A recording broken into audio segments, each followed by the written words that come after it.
we go with one of the young talents in the trance scene, Davey Asprey. Hello, Davey. Hello there, mate. Hi, so nice to meet you and see you. And we are at the Amsterdam Dance Event, at the Armada offices, of course. Would you like to tell us a little bit about the Amsterdam Dance Event, your opinion? Well, this is my first year here. It's just been a completely surreal experience, to be honest. I wasn't going to be here originally. I had a tour in Australia next week, so I didn't have any free time.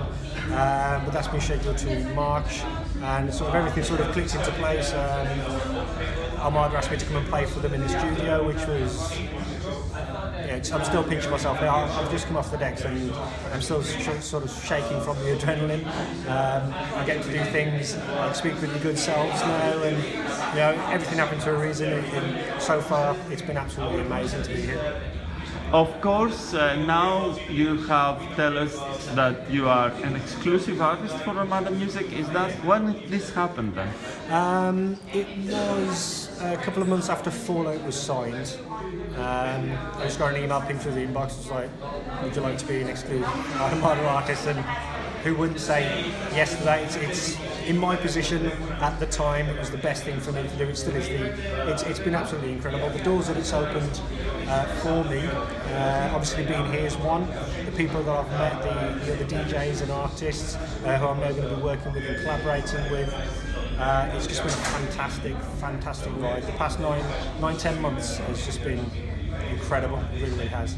Which track from your career you believe was the absolute highlight that got the much more support, and it was the one that put you in the map and people said, Davey Asprey, oh yeah, this is the man?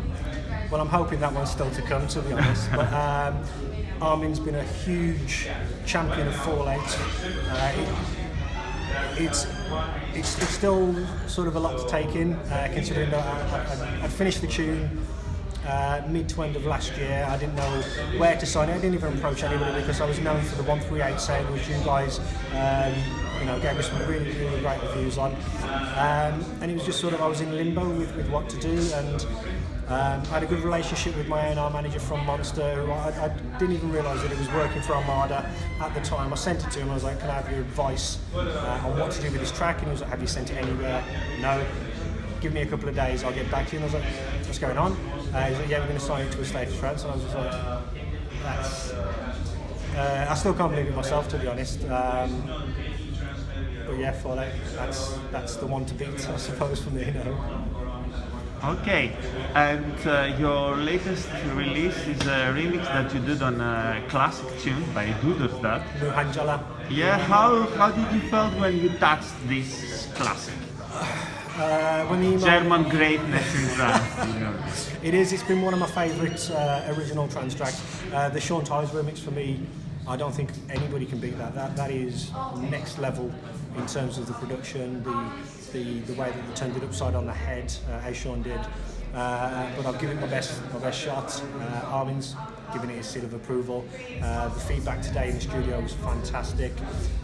The guys from Do the Stat, when I was speaking to them via email, they were very supportive, and they signed up from the remix. They really enjoyed it. So it's just been absolutely incredible, man. Surreal.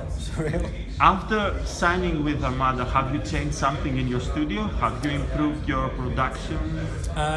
Yes. Since signing with Armada, I've been given access to a lot of knowledge. And one of the things that was mentioned was that I needed some help with phasing and the low end, like the sub frequencies of my production.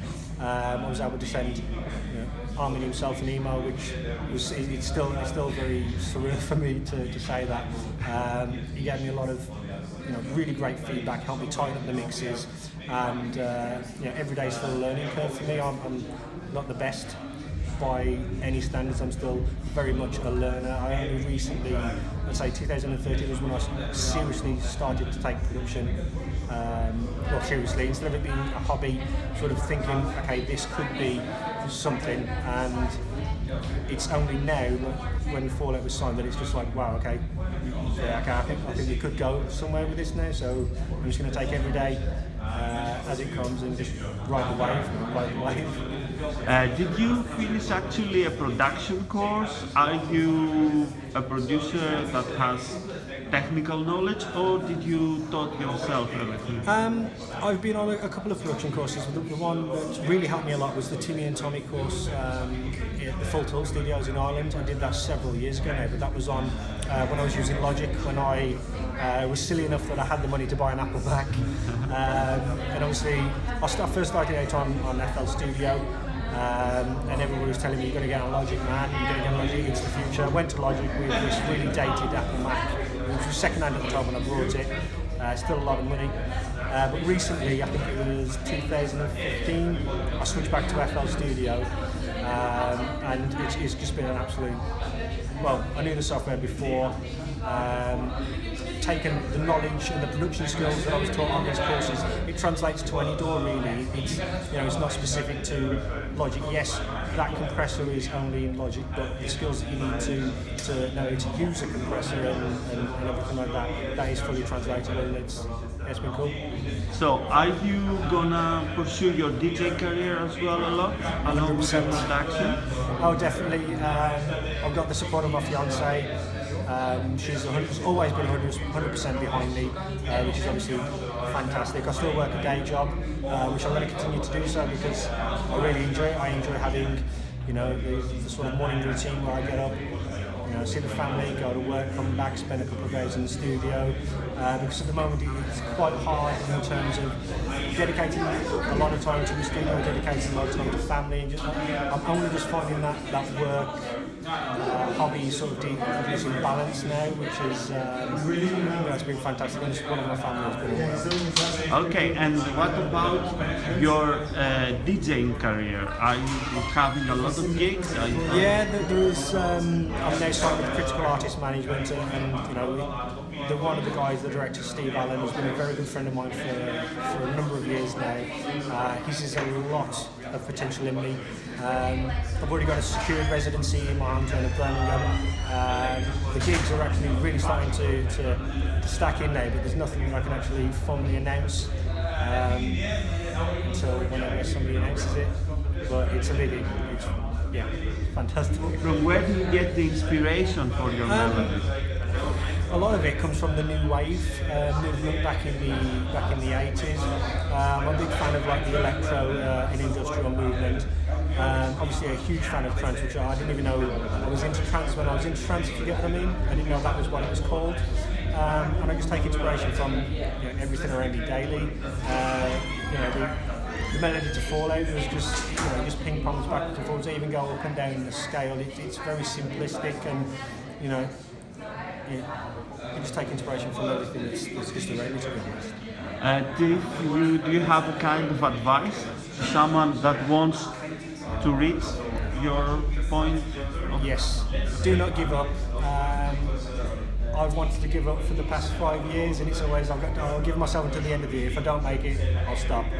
Keep going, because you do not know what is around the corner. For me, you know, I was going from one thing to the next, and then all of a sudden Fallout, and here I am speaking to you. It's, you know, just do not give up.